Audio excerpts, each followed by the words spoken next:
totoo kasi niyan, hindi talaga ako nanggaling sa Amerika.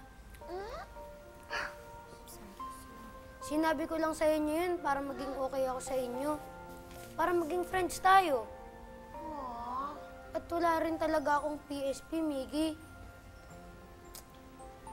Julian, hindi talaga ako nakatira doon.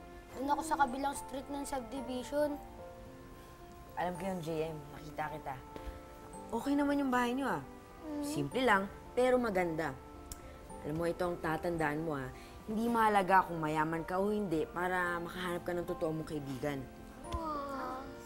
Tama si Julian. Mas okay kung makikilala namin kung sino ka talaga. Alam nga. Sa ganung paraan, makikilala mo rin kung sino yung mga totoong kaibigan mo. Oo nga. Tulad namin. Kaya, don't pretend, just be yourself. Salamat mga kapochi Buti na lang, kayo ang una kong nakilala dito. Ano, Honest at may concern. Okay na tayo, Okay na? Okay na. Ayan! Ako, gusto ko marinig ngayon yung ending ng laban yung dalawa. Sige! Siguro ito ang pinakamagandang kwento. No? 2 points ang makukuha ng mananalo dito. Wow! Dahil sinama ako ni Julian sa circball. Isa itong kakaibang basketball. Wow! Ganda yun. Oo talaga?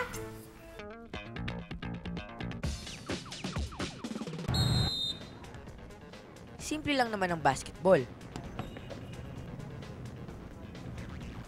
Teka, hindi naman ito basketball Ang circball ay isang kakaibang larong pang-indoor o pang-outdoor na may kahalin tulad sa basketball. Ito ay isang alternative sport ng may magkahalong competition at cooperation. May 6 na manlalaro ang bawat team at 12 minutes ang laro per quarter. May 2 uri ng ring sa paglalaro ng circball. Ang primary ring na kung saan maaari kang magtamo ng 3 points at 1 point naman sa secondary ring. Alam niyo ba na ang circball ay nakalista sa Filipino Inventor Society? At ito ay inimbento rin ni Vicente Visocias noong 1970s. Inunahan mo naman ako, akin yun At meron din siya mga ibang mga rules na nadagdag. Tulad ng pagbibigayan ng bola sa kalaban. Sa circball, meron siyang tinatawag na morality play. So, yung morality play, kailangan mong makapagbigay ng bola sa kalaban ng 6 na beses. At pag nakumpleto mo yung pagbibigay na yon, meron kang bonus points doon. Yan, so ngayon, susubukan na namin JM maglaro ng circball. Ready ka na ba? Oo, handang-handa na ako. Ikaw ba? Handa ka nang matalo? Ready.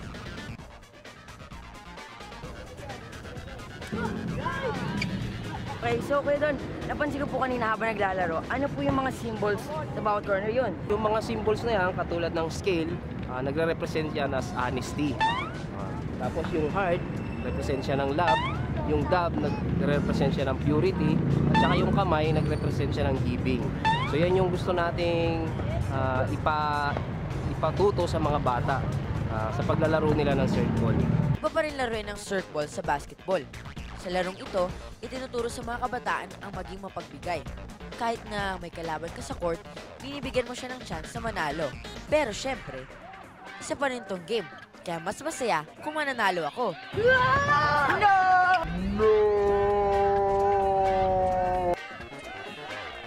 Yes! Yes! Nanalo kami! Yes! Ang galing ko! No! Ako nagpanalo! Paano ba yan? It's a tie. Sa sports, ang pinakamalaga ay ang magandang samahang nabubuo sa bawat laro. Tama! At tandaan, tanggapin pag ikay natalo. At maging humble naman kung ikaw ang panalo. It's a tie! Yes! Pantay na kami ng score ni Julian! Congrats! Buti nakahabol ka pa. Di ba yun naman talaga yung objective ng game na yun, na pagbigyan ng kalaban mong manalo. Di ba? Pinagbigyan lang kita. Ganun ba? Oo. Here. Ito tayo ulit. Wow! Ano ang mga dali mong souvenirs, Julian at JM? Okay, sige ako muna. Ito ang souvenir ko galing sa flag football at ito naman sa inline hockey. Ito yung flag, ito yung puck. Di ba? Yan! Yes! Wow!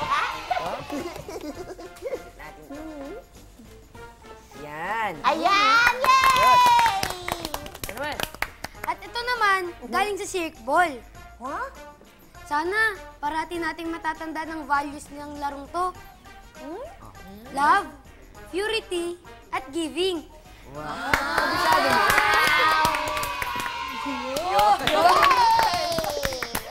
Ano mga kapochi? Subukan natin maglaro ng flag football. Yung flag! Ay, don't pretend and be yourself. Parati natin tatandaan yan, mga kapochi. Mas magandang makilala tayo ng ating mga friends sa kung sino talaga tayo. Dahil mas masaya at matibay ang friendship kung totoo tayo sa isa't isa. Oh, makikilaro muna ako, ha? Kita-kits next week. Paalam! Yahoy! Ayan na ako! Ay, sandali lang!